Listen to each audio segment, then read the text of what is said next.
Good day, everyone. I am Ivan Lester Castañeto from BS Architecture 5-3, and I'm going to present my thesis proposal entitled Animal Institute of Diversity, School of Veterinary Medicine and Animal Rescue Center, Redefining Animal-Human Interaction through Interactive Architecture and Anthrozoology. I would like to start my presentation with a statement from a noble person: the greatest of a nation's small progress can be judged by the way the animals are treated. Since the early times, humans and animals have inspired art and architecture in various ways. Whether symbolic or literal, traces of these evidences can be found around the world. Symbolic presence were found through social and physical characteristics of them. Here in the Philippines, millions are enduring the battle for homelessness. A lot of these people are living in the streets and beg for money to eat. But what many fails to consider to think about considering the country's struggle against homelessness are the number of stray animals who endure the same fate with them. Showing in the screen are the most encountered major problems while I'm conducting the interviews and research. These are the responsible pet ownership, overpopulation of stray animals, illegal dog meat trade, which result to the cultural aspect, neglect and abandonment of animals, lack of knowledge, lack of community awareness, insufficient fund, and inhumane facilities. With all the stated problems, they are all rooting to the improper animal treatment, which by then the creation of the RA 8485 or the Animal Welfare Act of 1998. It is to protect and promote the welfare of animals in the Philippines by supervising and regulating the establishment and operations of all facilities utilized for breeding, keeping, maintaining, treating, or training of all animals as objects or trade as household pets. Moving forward, according to the Animal Kingdom Foundation, there are at least three main sources of illegal dog meat trade in the country, which is located in Baguio City, Central Luzon, and Southern Luzon. According to the Bureau of Animal Industries, there are only 8 registered animal shelters and pounds in the country.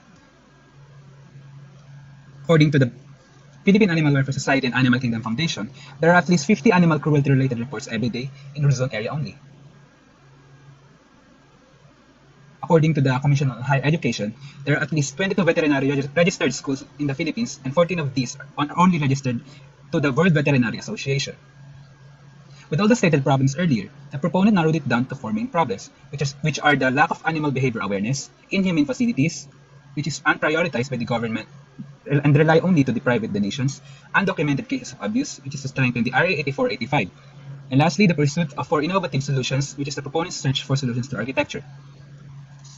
Now what? How can architecture solve the problem? How can architecture help in providing the right spaces, more humane spaces for animal recovery, rehabilitation, captivity, socialization regarding humans and their natural habitat? But first, let's go to the design philosophy. Animals who exhibit life in highly concentrated and diverse forms have the power to completely alter our way of thinking of ourselves, both the form of ourselves and the form we make to live in and respond to. But imagining a paradigm shift in architecture in which animal life would play a part is an extremely difficult task. According to Catherine and Graham, the main objective of the philosophy is to give shelter is the primary purpose of architecture. Thus, every building and spaces that are designed are replicated and in line to the way animals and humans are interconnecting with each other.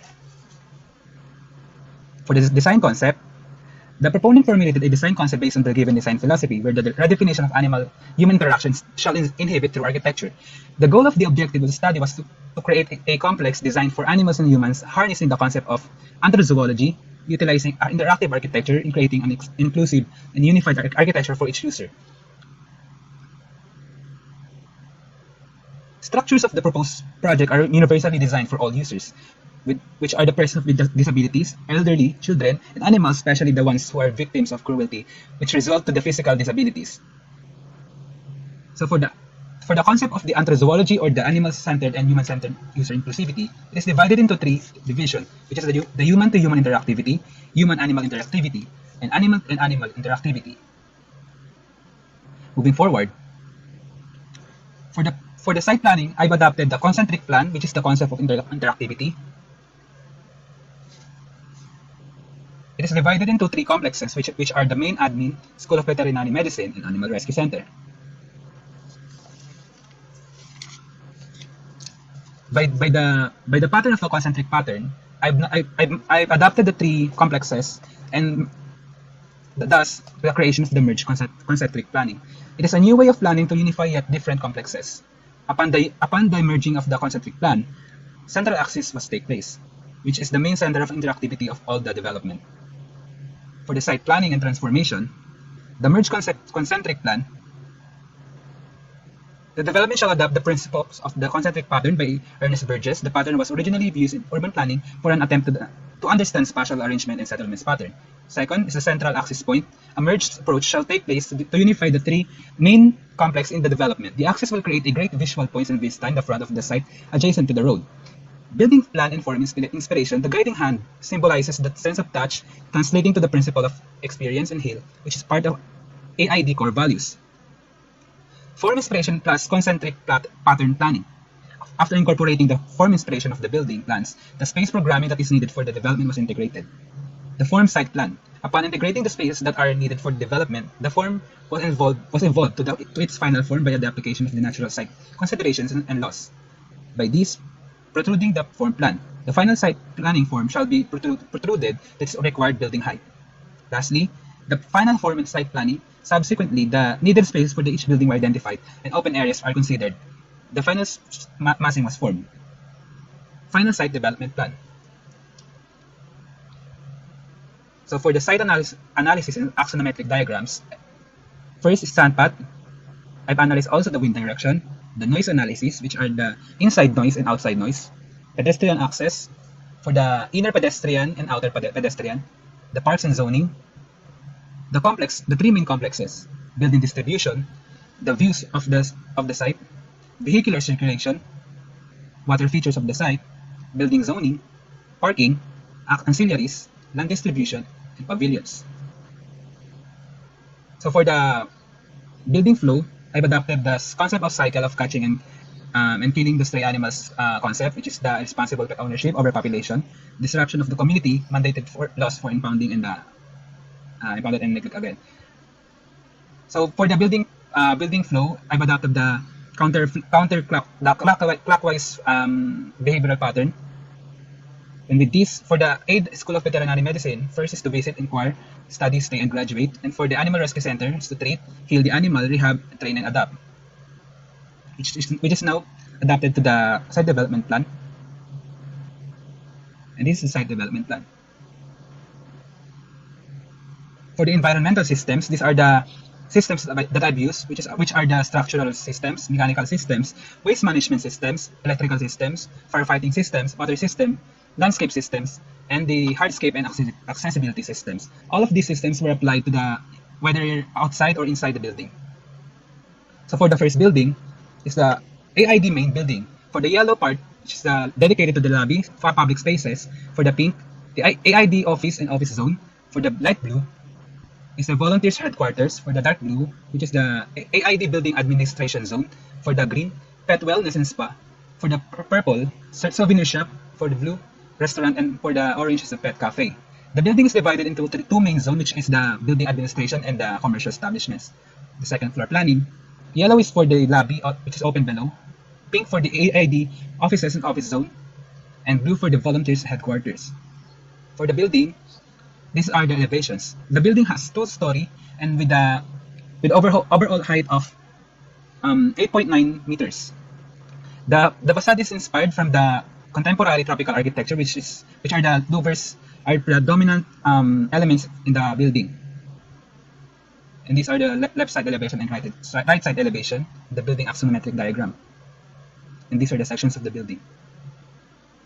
The axonometric building analysis, which I've analyzed the sandpath, natural ventilation, views, interactive spaces, zoning, and building use zoning.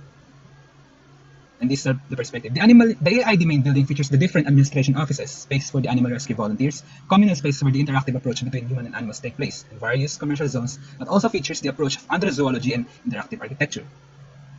For the second building is the training and learning center, which is the building of the most interactive building of all the buildings in the site.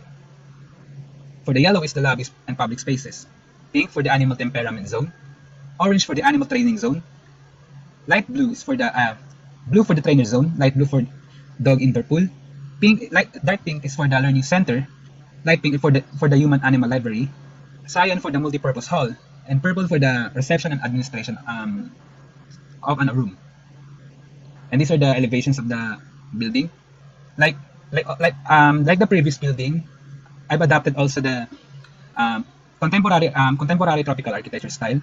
The overall height of the building is 6.70 meters for the lowest, and the highest is 9.4 meters. And these are the others. This is the cross section of the building, the longitudinal, and the axonometric building analysis. The AI Training and Learning Center features the most interactive space all throughout the development. The central recreational park, which is adjacent to the building, and the animal training rooms, library with the animals, seminar and workshop rooms that also features both own pets and rescue animals, and the indoor pool for dogs.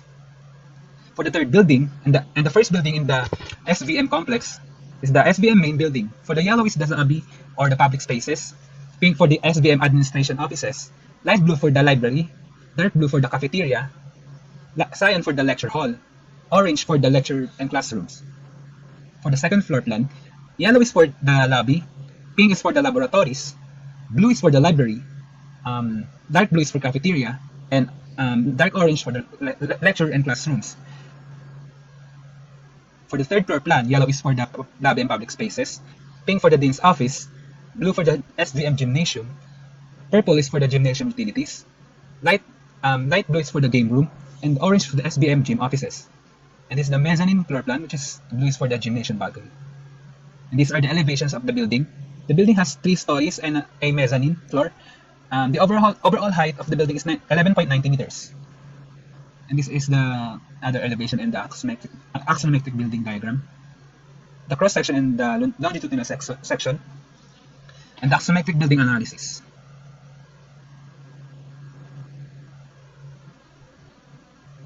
The second building in the SVM complex is the SVM dormitories. The yellow is for the lobby and public spaces, pink is for the dorm admin's pantry, light blue is for the dorm administration office, pink is for the laundry room, blue is for the fitness gym, green is for the diners and cafe, and orange is for the maintenance. Yellow is for utilities, pink is for the fire exit, which is located the transition stairs, orange is for the waste disposal, and purple is for the dormitory units.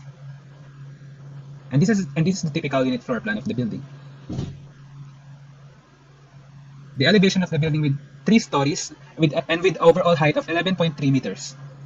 Like any other building also, the facade is adapted the louvers systems, which is inspired by the tropical contemporary style. And this is the cross section, the longitudinal section, and the axonometric building analysis. The AID School of Veterinary Medicine's dormitory is part of the school's life and welfare of the students. The dormitory building caters mostly the currently enrolled veterinary students in the school, some faculty and instructors and building volunteers staff. For the third building in the SVM complex is the Veterinary Teaching Center. The yellow is for the lobby and public spaces, pink for the farm animal department, orange is for the outpatient department, blue is for the restroom, green is for the open settled courtyard, light blue is for the laboratories, purple for the restrooms and lockers, and light green is for the utilities. For the second floor plan, yellow is for the lobby, pink is for the small animal department wing, orange is for the restroom, green is for the open below courtyard, and purple is for the restrooms and lockers. For the first building in the Animal Rescue Center complex, it's the Veterinary Medical Centers, which features the lobby for the yellow, dark pink for the emergency area, orange is for the outpatient treatment areas, light blue is for the radiology department, cyan is for the veterinarians department, light cyan is for the animal morgue wing, light pink is for the staff quarters, green is for the laboratory, purple is for the human infirmary clinic, green is for the utilities. For the second floor plan, yellow is for the lobby public spaces, pink is for the ICU rooms, orange is for the kennels and cages hall, light purple is for the animal recovery rooms, cyan is for the therapy rooms, pink is for the food and vitamins room, purple is for the animal isolation areas, green is for the stay in veterinary areas, violet is for the staff, toilet and bath and lockers, and green for the utilities. And this is the elevations of the building. The building has 2-story and with overall height of 9.30 meters. And these are the sections. For the second building in the Animal Rescue Center is the Animal Rehab and Monitoring Center. Dark pink is for the highly infectious zone, orange is for the medium infectious zone, light pink is for the low infectious zone. For the feline zone, purple is for the highly infectious zone, blue is for the medium infectious zone, light blue is for the low infectious zone, green is for the animal temperament and testing open area, light green is for the recovered animals open area, dark pink is for the monitored canine shelters, light pink is for the recovered canine kennels, Cyan is for the monitored feline cages. Purple is for the recovered feline cages. And these are the elevations of the building. The building has only ground floor and has a building height of 7.9 meters. And these are the diagrams and the blow-up axonometric views of the kennels. The third building in the Animal Rescue Center is the animal shelters. The animal shelters features two main shelters, which are the canine or dog shelter and the feline shelter. For the feline shelter, the purple is for the senior feline, light blue is for the feline shelters, green is for the cat jungle, light blue is for the staff and volunteer zone. For the canine shelters, yellow is for the small to medium dog kennels, orange is for the medium to large dog kennels, green is for the indoor dog runs, pink is for the dog washroom and bath, light blue is for the staff volunteer zone, and green for the outdoor dog runs. And these are the elevations of the building. The building has a total building height of 5.10 meters. And these are the blow-up axonometric kennel design and the axonometric diagram of the buildings and the building analysis.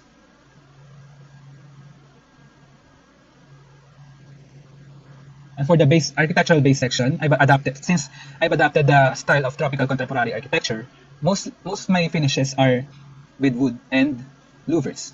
Also, for the windows, I've used the Aureo solar window panels, which is to